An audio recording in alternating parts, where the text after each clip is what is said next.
Hello everyone, welcome to GK world. आज है 28 अगस्त 2024। 28 अगस्त 2024 की करंट अफेयर से जितने भी इंपॉर्टेंट क्वेश्चन बन सकते हैं सारे हम इस वीडियो में डिस्कस करेंगे। तो पूरा वीडियो को ध्यान से देखिए। लास्ट में आपसे क्वेश्चन पूछूंगा, उसका आंसर कमेंट बॉक्स में देना है। आज का पीडीएफ फाइल वीडियो को डिस्क्रिप्शन में लिंक दे दिया हूँ, वहाँ से टेलीग्राम चैनल को ज्वाइन कर लीजिए।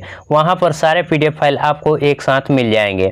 अगर चैनल पर नए हैं तो चैनल को जल्दी सब्सक्राइब कर लीजिए और बेल आइकन घंटी को प्रेस कर दीजिए ताकि आने वाले सभी नए वीडियो को नोटिफिकेशन आपको तुरंत मिल सके। तो चलिए वीडियो को स्टार्ट करते हैं। वीडियो को स्टार्ट करने से पहले कुछ इंपॉर्टेंट क्वेश्चन का रिवीजन कर लेते हैं। भारतीय क्रिकेट खिलाड़ी ने अंतर्राष्ट्रीय और घरेलू क्रिकेट के सभी फॉर्मेट से शिखर धवन ने संन्यास ले लिया है। नाइट फ्रैंक के प्राइम ग्लोबल सिटीज इंडेक्स में मनीला शीर्ष पर है। भारत ने अपना पहला रियूजेबल हाइब्रिड रॉकेट लॉन्च किया है, इसका नाम ह्यूमी-1 है। उड़ीसा के मुख्यमंत्री माझी ने सुभद्रा योजना का अनावरण किया है। अफ्रीकी देश में दुनिया का दूसरा सबसे बड़ा हीरा बोत्सवाना में खोजा गया है। भारत की पहली महिला राष्ट्रीय रेसिंग चैंपियन डायना पुंडेले बनी है। भारत ने अरुणाचल प्रदेश राज्य में उच्च जोखिम वाली ग्लेशियर झीलों का अपना पहला व्यापक सर्वेक्षण शुरू किया है। खबरों में रहा डिम्बर बांध, ये त्रिपुरा राज्य में स्थित है। श्रीलंका ने भारत सहित 35 देशों को वीजा मुक्त प्रवेश की अनुमति दी है। रिसेंटली अभी बंधन बैंक ने महिलाओं के लिए अवनी बचत खाता शुरू किया है।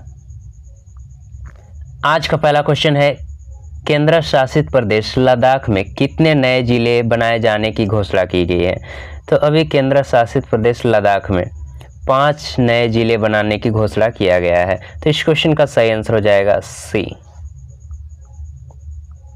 केंद्र सरकार ने लद्दाख में जांस्कर, द्रास, शाम, नुब्रा और चांगथांग नामक 5 नए जिले गठन करने का निर्णय लिया है। फिलहाल लद्दाख में केवल 2 जिले हैं, लेह और कारगिल। दोनों जिलों के पास अपनी स्वायत्त जिला परिषदें हैं जो उन्हें संचालित करती हैं। नए जिलों के गठन के बाद लद्दाख में कुल 7 जिले हो जाएंगे। अगला क्वेश्चन, यूनिफाइड पेंशन स्कीम लागू करने वाला पहला राज्य कौन बना है? तो महाराष्ट्र यूनिफाइड पेंशन स्कीम लागू करने वाला पहला राज्य बन गया है। तो इस क्वेश्चन का सही आंसर हो जाएगा सी। यूनिफाइड पेंशन स्कीम केंद्रीय सरकारी कर्मचारियों के लिए एक नई पेंशन योजना है जिसे 1 अप्रैल 2025 से लागू किया जाएगा। इस योजना का उद्देश्य सरकारी कर्मचारियों को सेवा की अवधि और अंतिम आहरित वेतन के आधार पर स्थिर पेंशन प्रदान करना है। यूपीएस के तहत कर्मचारी राष्ट्रीय पेंशन योजना से स्विच कर सकते हैं और एकीकृत पेंशन योजना का लाभ उठा सकते हैं। योजना में न्यूनतम 10 वर्षों की सेवा के बाद 10,000 प्रति माह की पेंशन की गारंटी दी गई है। इसके अतिरिक्त रिटायरमेंट पर एक मुफ्त भुगतान और पारिवारिक पेंशन का भी प्रावधान है। महाराष्ट्र के मुख्यमंत्री एकनाथ शिंदे, कैपिटल है मुंबई, राज्यपाल हैं रमेश बैस।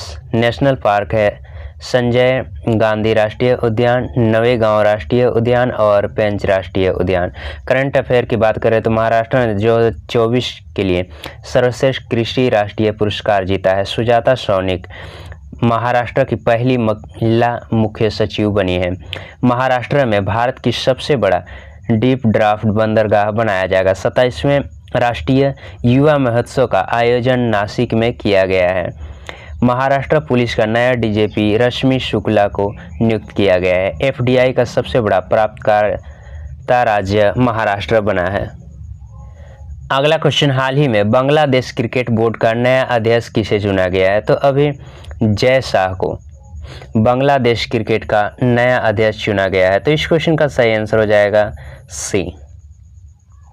क्रिकेटर और मुख्य चयनकर्ता फारूक अहमद ने बांग्लादेश क्रिकेट बोर्ड के नए अध्यक्ष के रूप में नजमुल हसन पॉपिन की जगह ली है। देश में राजनीतिक अशांति के मद्देनजर वर्तमान अध्यक्ष ने इस्तीफा दे दिया था। बीसीबी ने एक आपातकालीन बैठक की जिसके दौरान 58 वर्षीय अहमद को चुना गया।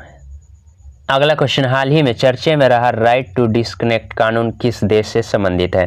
तो चर्चे में अभी है राइट टू डिस्कनेक्ट कानून, ये ऑस्ट्रेलिया देश से संबंधित है। तो इस क्वेश्चन का सही आंसर हो जाएगा सी। 20 अगस्त से ऑस्ट्रेलियाई कर्मचारियों को काम के घंटों के बाहर अपने मालिकों को अनदेखा करने का अधिकार होगा, क्योंकि एक नए कानून में राइट टू डिस्कनेक्ट शामिल है। फरवरी में पारित यह कानून उन कर्मचारियों की रक्षा करता है जो काम के घंटों के बाहर अपने नियोक्ताओं के संचार की निगरानी करने, पढ़ने या जवाब देने से इनकार करते हैं। कर्मचारियों को अपने मोबाइल डिवाइस बंद करने का अधिकार देने वाले इसी तरह के कानून फ्रांस, जर्मनी और अन्य यूरोपीय संघ के देशों में पहले से मौजूद है। यानी कि 9 से 5 अगर आपका ड्यूटी है, अगर छुट्टी होने के बाद अगर आपके जो बॉस हैं वो किसी काम को पूरा करने के लिए बोलते हैं तो आप उसे सीधा इनकार कर सकते हैं। ऑस्ट्रेलिया का कैपिटल है कैनबरा और करेंसी है ऑस्ट्रेलियाई डॉलर। वहाँ के अभी प्रेजेंट टाइम पे प्राइम मिनिस्टर हैं एंथोनी अल्बनीज। करंट अफेयर की बात करें तो ऑस्ट्रेलिया के डेकिन विश्वविद्यालय और ओलोगोंग विश्वविद्यालय ने गुजरात की गिफ्ट सिटी में अपने कैंपस स्थापित किए हैं। पिच ब्लैक अभ्यास 2024 का आयोजन ऑस्ट्रेलिया में किया जाएगा। चेन्नई सुपर किंग्स के ऑस्ट्रेलिया में अपनी न्यूनतम अंतर्राष्ट्रीय सुपर किंग्स एकेडमी खोलने की घोषणा किया है। ऑस्ट्रेलिया ने विदेशी छात्रों के लिए विद्यार्थी वीज़ा शुल्क $710 से बढ़ाकर $1600 किया है। चक्रवाती तूफान मेगन ऑस्ट्रेलियाई देश के तटों से टकराया है। अगला क्वेश्चन, कौन सी राज्य सरकार अगले शैक्षणिक वर्ष में एक खेल विश्वविद्यालय स्थापित करेगी? तो अभी तेलंगाना राज्य सरकार अगले शैक्षणिक वर्ष में एक खेल विश्वविद्यालय स्थापित करेगी। तो इस क्वेश्चन का सही आंसर हो जाएगा ए। तेलंगाना राज्य सरकार अगले शैक्षणिक वर्ष में खेल विश्वविद्यालय स्थापित करेगी, जिसका उद्देश्य ओलंपिक पदक जीतने वाले खिलाड़ी तैयार करना है। करंट अफेयर की बात करते हैं, एशिया का सबसे बड़ा जनजातीय महोत्सव शमका श्रलतमा यात्रा तेलंगाना में मनाया जाता है। दुनिया का सबसे बड़ा 3D प्रिंटेड मंदिर तेलंगाना के ट्री मैन पुरस्कार से बलराम को सम्मानित किया गया है। हैदराबाद में भारत का पहला कृषि डाटा एक्सचेंज बनाया गया है। देश का पहला गोल्ड ATM हैदराबाद में बना है। हेल्थवे देश का पहला रूफटॉप साइकिलिंग ट्रैक है। विंग्स इंडिया का उद्घाटन हैदराबाद में किया गया है। देश का पहला डॉग पार्क हैदराबाद में है। अगला क्वेश्चन, तीसरी एशियाई सर्किंग चैंपियनशिप 2024 में भारतीय पुरुष टीम ने कौन सा पदक जीता है? तो तीसरी एशियाई सर्किंग चैंपियनशिप 2024 में भारतीय पुरुष टीम ने रजत पदक जीता है। तो इस क्वेश्चन का सही आंसर हो जाएगा बी। भारतीय पुरुष सर्किंग टीम ने मालदीव के थुलुसधु में आयोजित तीसरी एशियाई सर्किंग चैंपियनशिप 2024 में ऐतिहासिक रजत पदक जीता है। मालदीव 17 से 27 अगस्त 2024 तक थुलुसधु द्वीप पर तीसरी एशियाई सर्किंग चैंपियनशिप 2024 की मेजबानी कर रहा है। सर्किंग खेल को पहली बार 2026 एशियाई खेलों में एशियाई शामिल किया जाएगा। जापान ने 58.40 अंकों के साथ स्वर्ण और मरुहाबा कप जीता है। भारतीय पुरुष टीम ने 24.13 स्कोर के साथ रजत पदक जीता है। चीनी ताइपे ताइवान ने 23.93 अंकों के साथ तीसरा स्थान और कांस्य पदक जीता है। अगला क्वेश्चन, हाल ही में संयुक्त राष्ट्र का मानवाधिकार दल कहाँ मानवाधिकार हनन की जांच करेगी? तो संयुक्त राष्ट्र का मानवाधिकार दल अभी बांग्लादेश मानवाधिकार हनन की जांच करेगी। तो इस क्वेश्चन का सही आंसर हो जाएगा सी। हाल ही में संयुक्त राष्ट्र की एक मानवाधिकार टीम बांग्लादेश में मानवाधिकार उल्लंघन की जांच के दौरान बांग्लादेश के अंतरिम सरकार के साथ चर्चा कर रही है। इस चर्चा का उद्देश्य ढाका का दौरा करना है, जिसमें संयुक्त राष्ट्र मानवाधिकार कार्यालय अंतरिम सरकार को समर्थन प्रदान करना है। किस राज्य सरकार द्वारा मान्यचिवाड़ी के साथ पहला सौर गांव लॉन्च किया है? तो अभी महाराष्ट्र राज्य सरकार द्वारा मानियाचीवाड़ी के साथ पहला सौर गांव लॉन्च किया गया है? तो इस क्वेश्चन का सही आंसर हो जाएगा ए।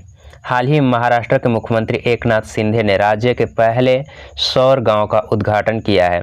सातारा जिले के पाटन तालुका में मानियाचीवाड़ी गांव महाराष्ट्र का पहला सौर गांव बन गया है। इस पहल का उद्देश्य अक्षय ऊर्जा के उपयोग को बढ़ावा देना है और पारंपरिक ऊर्जा स्रोतों पर निर्भर करना है।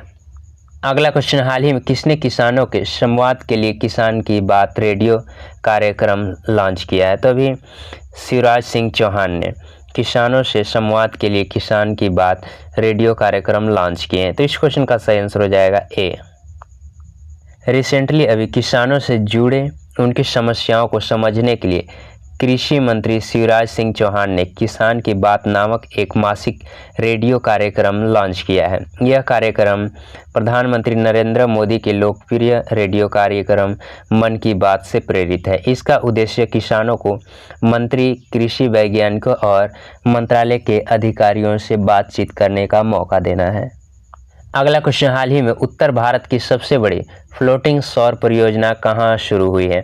तो अभी ओंकारेश्वर में उत्तर भारत की सबसे बड़ी फ्लोटिंग सौर परियोजना शुरू की गई है। तो इस क्वेश्चन का सही आंसर हो जाएगा बी।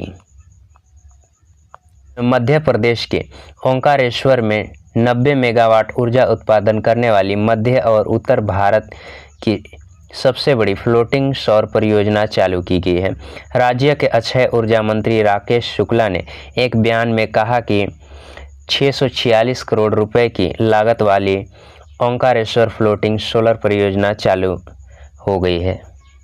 कल मैंने वीडियो के लास्ट में आप लोगों से क्वेश्चन पूछा था कि आईसीसी ने महिला टी20 विश्व कप के नए संस्करण को बांग्लादेश से कहां स्थानांतरित कर रहा है? तो अभी आईसीसी ने महिला टी20 विश्व कप के नए संस्करण को बांग्लादेश से यूएई में स्थानांतरित कर रहा है। लोगों के लिए, भारत ने मुनाल उपग्रह के प्रक्षेपण पर किस देश के साथ सहयोग किया है? 4 ऑप्शन दिए हैं, इसमें से आपको अपना आंसर कमेंट बॉक्स में लिखकर बताना है। अगर वीडियो अच्छी और हेल्पफुल लगे तो वीडियो को लाइक कीजिए और अपने दोस्तों के साथ शेयर जरूर करें। अगर आपको किसी भी क्वेश्चन में डाउट हो या अपने कैरियर से रिलेटेड कुछ पूछना हो तो हमारे इंस्टाग्राम GK Upward 6 पे पूछ सकते हैं। वीडियो को लास्ट तक देखने के लिए धन्यवाद।